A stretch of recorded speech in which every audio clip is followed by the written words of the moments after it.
Eriwo. Bẹ́ẹ̀ni rẹ bá lọ láyé ayé adárò wọn aṣògbére lójú wọn aníkúdóró wọn aṣòjòjò fẹ́ni rẹ tó kú. Ẹ̀yìn tó pọ́n ní mójú akọ̀pẹ́ yan ṣàìṣàì. Orúkọ tèmi ni Babátúndé Balógun ìkó olókùn ẹ̀sìn jagun aṣọ pèdèpèdè.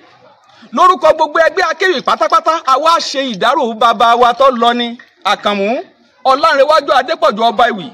Akíndésọlá wìrìwìrì. Ọlánrewájú Adépọ̀jù o. Àkànmú kòkòrò sì jẹ́ agbádùn obì tó gbó. Ọlánrewájú bàbá ìwì só ti wá dìgbà náà nu.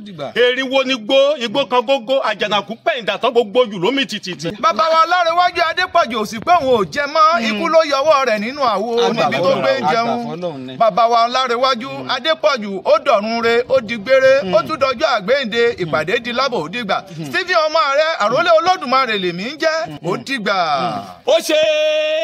Ó ṣe yàrá kàwé mà ti jóná o. Igi dàbí ò dá o. Ó ṣe bàbá wa olóyè Masud Ọlánrewájú Adépọ̀jù ọba ewì ó wọ káàlẹ̀ lọ. Agboolé ewì náà láwa yìí o. Ilé bàbá wa láwa yìí.